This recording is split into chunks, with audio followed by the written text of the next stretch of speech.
When Golden's sister got pregnant, I was kicked out of the house, but I worked hard and bought a house for $60,000.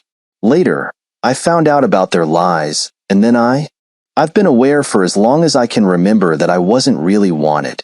I was the accident, the mistake, the kid they didn't plan on. I've known this ever since I was old enough to understand words, and my parents made it clear enough without even trying. My sister, however, was different. Lily was planned, wanted, anticipated. I remember overhearing them talking when I was younger, their voices drifting through the walls as if they didn't care who heard. "She's perfect," my mom would say, and my dad would nod, agreeing with every word. "She's exactly what we hoped for." It didn't matter that I was right there, just a room away. I knew she was everything they'd ever wanted. And I was just there. Lily was the golden child, and I was just their other kid, a shadow that they barely acknowledged. It wasn't just the words, either. It was in everything they did, every choice they made, every single day. They showered her with attention and praise. Every little thing she did was a miracle. When she took her first steps, they called up the entire extended family to announce it. I barely remember my first steps. Nobody recorded them. Nobody cheered. And it went on like that for as long as I can remember. I grew up in a house that, in every sense, didn't really feel like my home. My room was tucked away in the far corner of the house, small and cramped. A narrow strip of space with a tiny bed, a creaky dresser, and a shelf that leaned slightly to one side. I used to joke to myself that it was where they put me because they wanted to forget I existed. My room was like an afterthought, a storage closet they'd converted when they realized they had to keep me somewhere. Lily, of course, had a room that could have been on the cover of a magazine. She had a canopy bed with fluffy pink bedding, fairy lights strung around her room, and shelves lined with dolls and stuffed animals. Her room looked like it had been curated by an interior designer. Every detail carefully chosen to suit her, to make her feel special. It was the kind of room a princess would have, a room that screamed, "You're important, you're loved." And then there was my room, which barely had enough space for me to turn around in. The walls were painted this dreary shade of beige that hadn't been updated since I was born. I tried to put up posters once, but they just peel off because of the old paint. I eventually gave up trying to make it look nice. I figured there wasn't much point in pretending that it was anything other than what it was. A place they'd put me when they didn't know what else to do with me. When it came to things like clothes and toys, it was always clear who was the favorite. Lily would get brand new outfits, colorful dresses with matching shoes and accessories. She had closets full of clothes, more than she could ever wear. I, on the other hand, was handed down clothes from cousins, friends, even neighbors who were getting rid of their old stuff. I remember wearing shirts that were too tight, pants that were too short, shoes that were falling apart. They'd give me things like I was some charity case, like I should be grateful to have anything at all. Birthdays were the worst. I'd watch as they threw lavish parties for Lily, inviting everyone from her school, decorating the whole house with balloons and streamers, renting bounce houses and magicians. For my birthdays, they'd throw together something last minute, maybe buy a cake from the grocery store, light a candle, and call it a day. No friends, no decorations, no sense that it was a day worth celebrating. They'd just pat me on the back, say happy birthday, and move on like it was just another Tuesday. Even my achievements went unnoticed. In school, I worked hard. I put in the effort, stayed up late studying, got good grades. I once won an award for a science fair project. I remember coming home, holding the certificate in my hands, feeling this rare surge of pride. I thought, maybe this will be the thing that makes them see me, that makes them realize I'm worth something. But when I showed them, they barely glanced at it. My dad said something like, "Good job, keep it up," without even looking away from his phone. My mom smiled politely, but it was the kind of smile you give when you're not really listening. When Lily got an A on a test, though, it was like she'd won the Nobel Prize. They'd take her out to dinner, tell everyone they knew, brag about how smart their daughter was. But when it came to me, my accomplishments were just shrugged off, treated like they were nothing special. I could have been a straight A student, a child prodigy, and it wouldn't have mattered. They didn't want me. They never wanted me. I was just there. I remember trying to talk to them about it once, to ask why things were the way they were. I must have been about 12, Old enough to know that something was wrong, but still young enough to think that maybe I could change it. I asked my mom why they always treated Lily differently, why she got everything, and I got nothing. She looked at me with this tired expression, like I was a burden just for asking. Look, she said, we're doing the best we can. Lily needs things that you don't. She's special. It was the way she said it, the casual dismissal, that stung the most. She didn't even try to hide it. She didn't deny that Lily was the favorite, didn't pretend to care about my feelings. She just said it like it was the most obvious thing in the world, like it was a fact that I should have known all along. I think that was the moment I stopped trying. I realized then that no matter what I did, no matter how hard I worked, how much I achieved, they were never going to see me. They'd made up their minds a long time ago. Lily was their golden child, the one they'd wanted, the one they loved, and I was just the other kid, the one they hadn't planned for, the one they could barely tolerate. I started spending more and more time in my room, isolating myself from them, retreating into my own little world. I'd lose myself in books, video games, anything that could take me away from the reality of my life. My room might have been small and cramped, but at least it was mine. It was the one place where I could be alone, where I didn't have to watch them fawn over Lily, where I didn't have to feel like an outsider in my own family. Over the years, I learned to stop caring about their approval. I poured myself into my studies, not because I thought it would make them see me, but because it was the one thing I could control, the one area where I could prove to myself that I was worth something. I excelled, not for them, but for me. I became the top student in my class, won awards, earned scholarships, but I kept it all to myself. I knew they wouldn't care, so I stopped bothering to tell them. It was easier that way, easier to just go through the motions, to let them live in their little bubble where Lily was the sun and I was just a shadow. Looking back, I can see how those years shaped me, how they taught me to rely on myself, to find my own worth. I learned to be independent, to build a life that didn't revolve around their validation. It wasn't easy, but it made me stronger. It taught me that I didn't need them, that I could carve out a place for myself in the world, even if they never noticed. I'm not sure if they ever realized the damage they did, if they even noticed the way they tore me down, bit by bit, until I was just a shell of who I could have been. Maybe they did, and they just didn't care. Or maybe they were so wrapped up in their own lives, in their own little world, that they never even saw me standing right in front of them. Either way, it doesn't matter now. I stopped needing them a long time ago. I learned to find my own way, to build my own sense of self, separate from the family that never wanted me. They can have their golden child, their perfect little Lily. I've learned to be okay with being on my own, to find strength in my solitude, to take pride in the things I've accomplished on my own terms. Maybe they thought they were breaking me, pushing me down until I'd disappear altogether. But all they did was make me stronger, more determined to prove that I didn't need them. They might have given me life, but they didn't give me purpose. That's something I found on my own. In the quiet moments, in the shadows, in the spaces they never bothered to look. And in a way, I'm grateful for it. Grateful for the isolation, for the neglect, for the way they pushed me away. Because it taught me that I didn't need them, that I could stand on my own, that I could find my own path. And now, as I look back on those years, I realize that I'm better off without them. I'm stronger, more resilient, and ready to face whatever comes next. And I don't need their approval, their love, or their attention to do it. I never did. My grandfather was the only real family I had. In a world where I was largely ignored and treated like a ghost, he was the one person who saw me, who valued me for who I was. He wasn't an overly expressive man, but he had a warmth about him that made me feel safe, a rare feeling in that house. He'd take me fishing on weekends, or to the park, where we'd sit in companionable silence, and it felt like the whole world faded away, leaving just the two of us. He was the only one who ever asked about my day, who cared about the little things. He taught me how to ride a bike, how to tie a fishing knot, how to build a birdhouse. Those memories were my lifeline, the moments I clung to when I felt like I was drifting, alone, and unwanted. I remember one day in particular, maybe I was about 10, when he took me to his favorite spot by the lake. We sat there, fishing poles in hand, and he turned to me with a smile.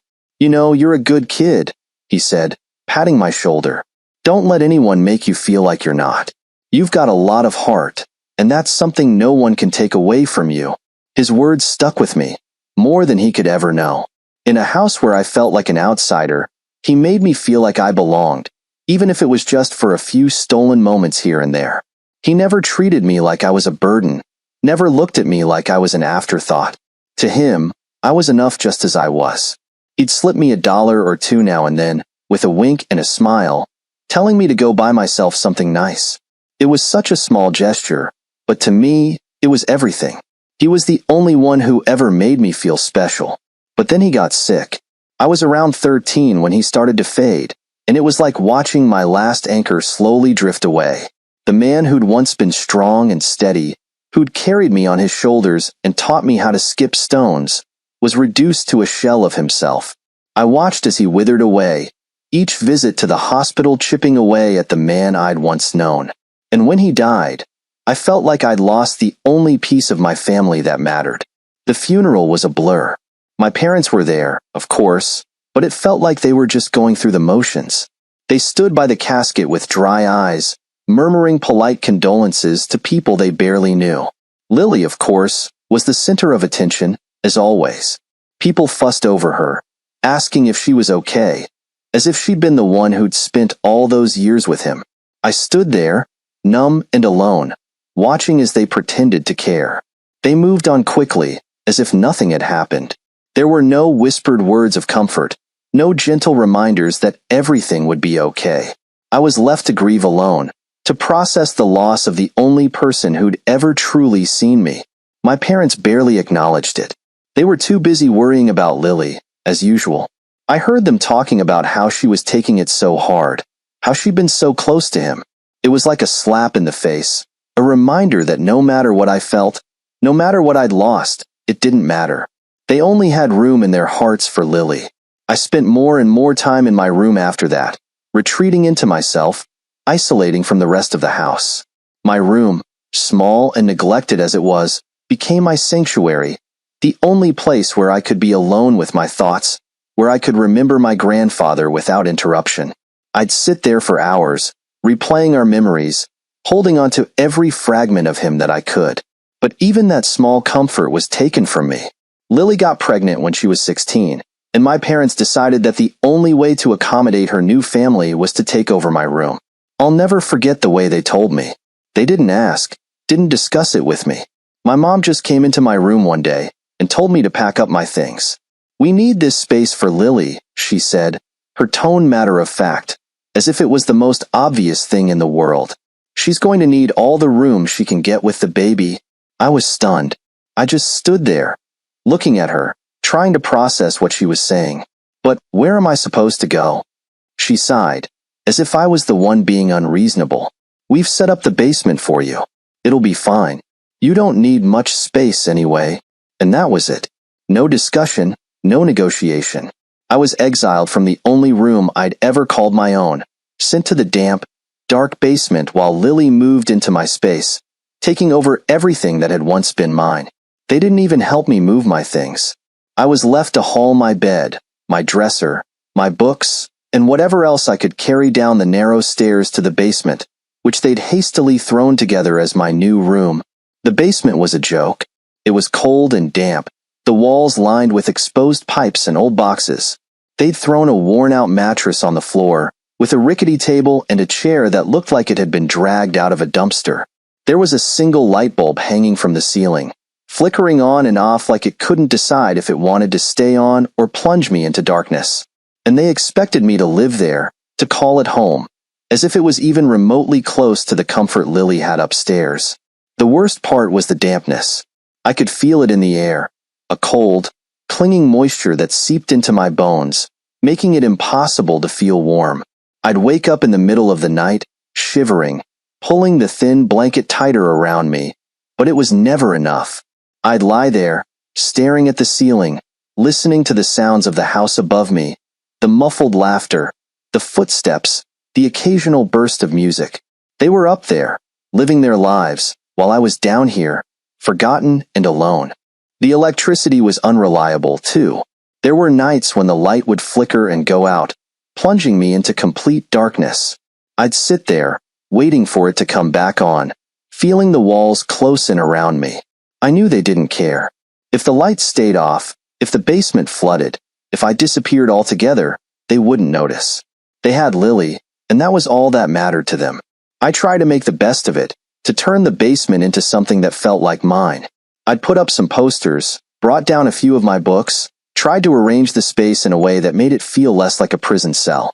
But no matter what I did, it was still the basement. It was still a place they'd put me because they didn't have room for me in their lives. My grandfather would have never let it happen. He'd have fought for me, told them to find another way, made them see that I was worth more than a damp corner of the basement. But he was gone, and there was no one left to stand up for me, no one left to tell them that I mattered. So I stayed there, night after night, in the dark, damp basement, clinging to the memories of the only person who'd ever cared. I'd think about him, about the things he'd said, the way he'd made me feel like I was worth something. And I held on to those memories, even as the rest of the world turned its back on me. They could take my room, my comfort, my sense of security, but they couldn't take the memories of my grandfather. They couldn't take away the one thing that kept me going, the belief that, somewhere deep inside, I was worth more than they ever saw in me. And in the cold, lonely darkness of the basement, that was the only warmth I had. After a couple of years of enduring the basement, I realized that staying in that house, trying to pretend I was part of a family that didn't want me, wasn't an option anymore. I knew I had to get out, to build a life on my terms, far from the toxic environment that had always held me back. So, at 17, I made up my mind. I was going to find a job and finally break free. I started searching around town, asking at different shops, diners, anywhere that would take someone with no experience but a lot of determination. One day, I wandered into a small mechanic shop on the edge of town. It was an unassuming place with a modest sign reading Tom's Auto Repair, but it smelled of oil and steel, and there was something about it that felt real.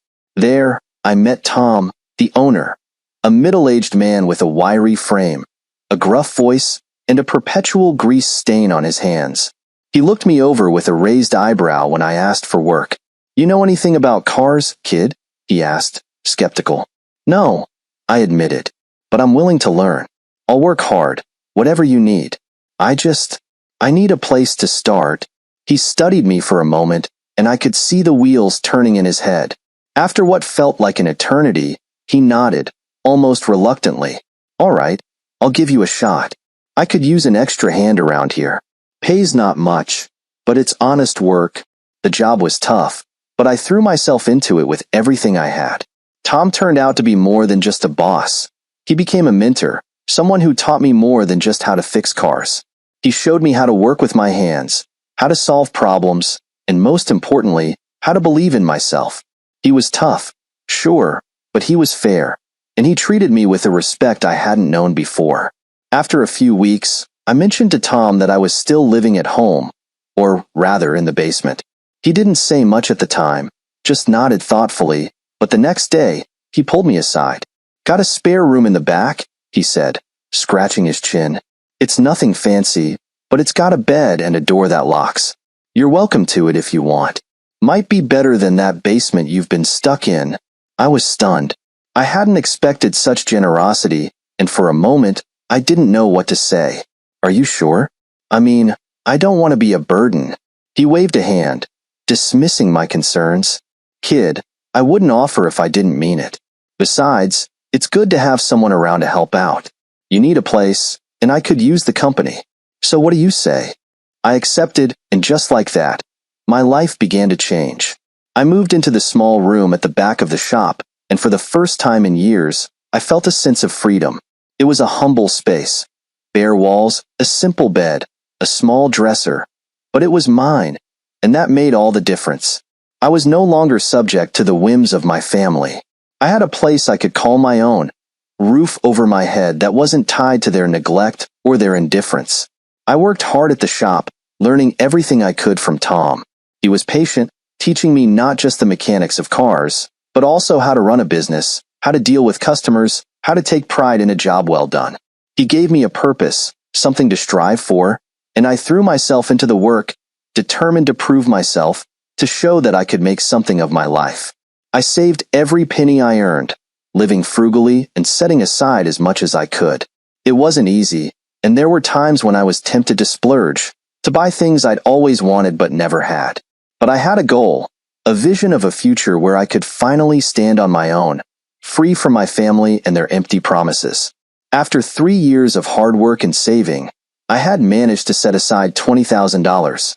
I'd been careful, only spending what I needed, living in that small room at the shop, and gradually, I'd built up a decent nest egg.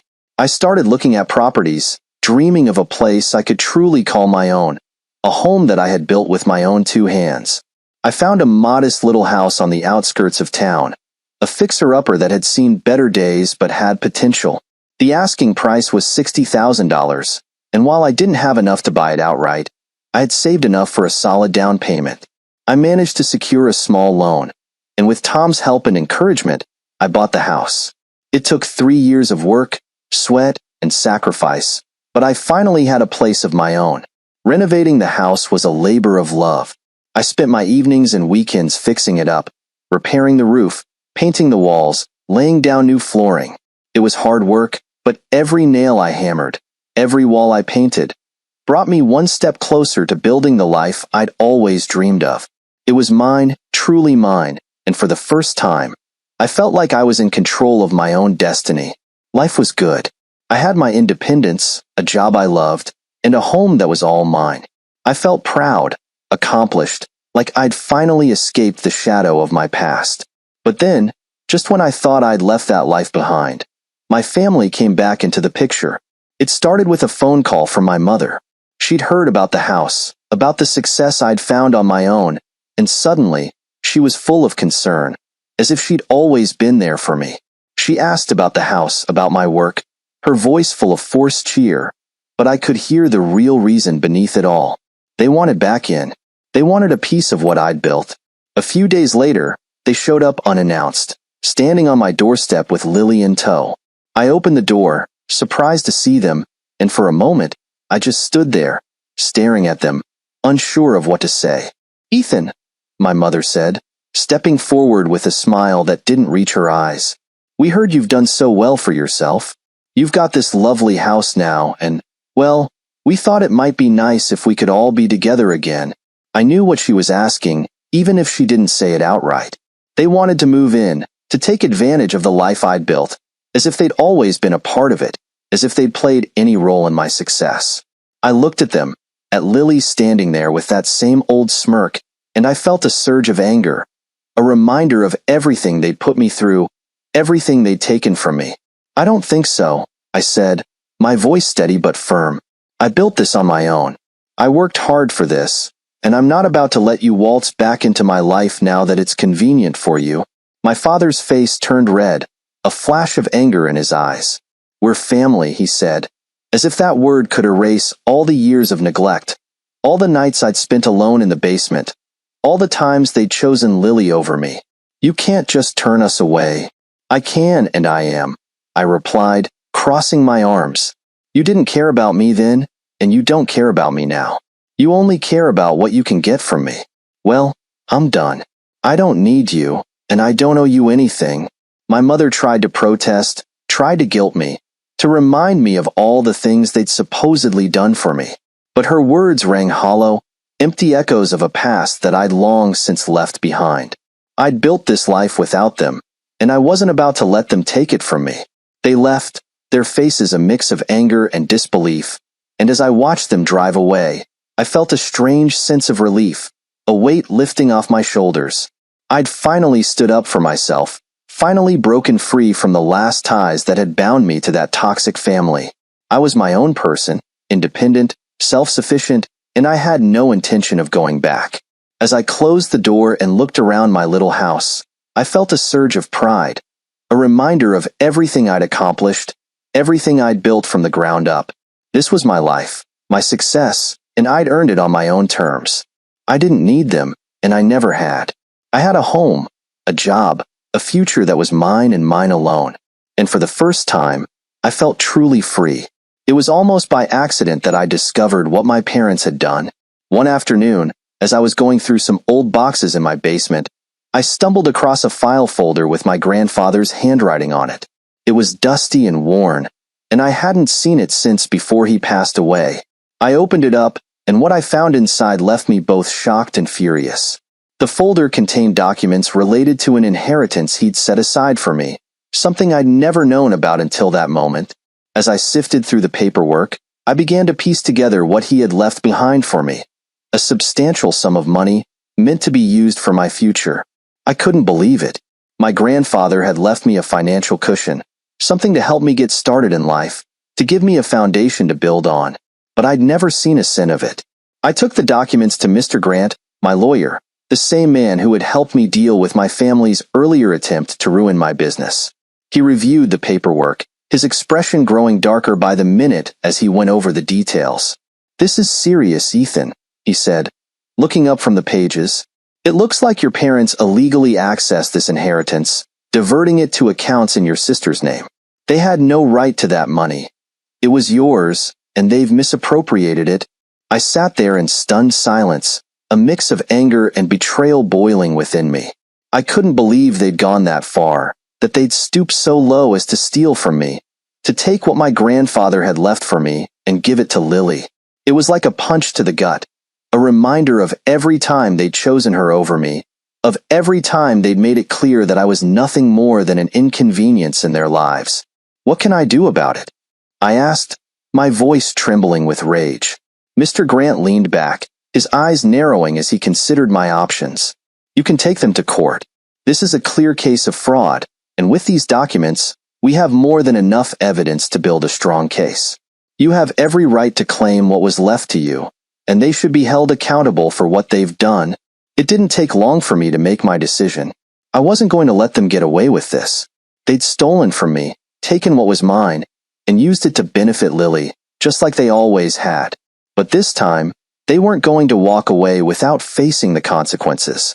I was done being the silent victim, done letting them trample over me as if I didn't matter. I was going to fight, and I was going to win. The legal process was grueling, with court dates, depositions, and endless rounds of paperwork. My parents fought back, of course, denying everything and trying to paint themselves as innocent victims.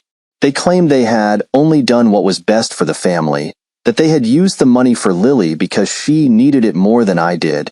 It was the same excuse I'd heard all my life, the same justification they'd used every time they'd put her needs above mine.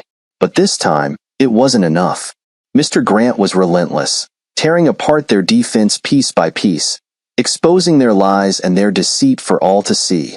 The evidence was overwhelming, and as the trial dragged on, I could see the fear growing in their eyes. They knew they were going to lose, and they knew there was nothing they could do to stop it. The day the verdict was announced, I felt a sense of vindication like I'd never known. The judge ruled in my favor, declaring that my parents had indeed committed fraud and illegally accessed my inheritance. They were ordered to pay restitution, compensating me for the money they had stolen and for the emotional toll their actions had taken. For the first time in my life, I felt like I'd won. I'd taken back something they'd stolen from me, something they'd had no right to, and I'd made them face the consequences of their actions. After the trial, I felt a sense of closure that I hadn't expected. Winning the case wasn't just about the money. It was about finally standing up for myself, about refusing to be their victim any longer. I'd always felt powerless against them, like I was at their mercy, but now I knew that wasn't true. I had a voice, and I had the strength to use it. With the compensation I received, I was able to secure my future, to build a life that was truly my own, free from their influence and their toxicity. I cut all ties with them, refusing to allow them any more power over me. They'd shown me time and time again that they didn't care about me, that they'd never valued me, and I was done trying to make them see me, done trying to earn a place in a family that had never wanted me in the first place. It wasn't easy, letting go of the idea of family, of severing the ties that had bound me to them for so long. But I knew it was the only way to move forward, to truly find peace and build a life on my own terms. I realized that family wasn't about blood. It was about love, about respect, about the people who stood by you when it mattered. My grandfather had shown me that, had been the only person who had ever truly made me feel valued. And I knew now that I could carry his memory with me, that I could honor him by living a life that was free, that was mine. I continued to build my business, expanding it and watching it flourish. I made new friends, people who became like family to me, who supported me and believed in me in ways my blood relatives never had. I found a sense of belonging, a sense of peace that I'd never known growing up. And through it all, I held on to the lessons my grandfather had taught me, the love he'd given me, the belief he'd instilled in me. I could see how far I'd come, how much I'd grown, and I knew that I'd made the right choice. I'd broken free from the chains of a toxic family, from the lies and the betrayals, and I'd built a life that was truly my own. I'd found my strength, my resilience, and I knew that no matter what came next, I was ready to face it. I was finally free, finally at peace, and I knew that I had a future filled with possibility, a future that was mine to shape. I realized that family isn't always about who you're related to. It's about the people who care for you, who respect you, who stand by you when it matters. I'd found my family in the friends I'd made, in the life I'd built, and I knew that my grandfather would have been proud. I had taken back what was mine. I had defended my right to live on my terms, and I was ready to embrace the life that lay ahead of me. Free from the past, free from the pain, I was finally ready to live. If you like this story, subscribe right away and listen to new stories every day. Let us know what you like the most in the comments.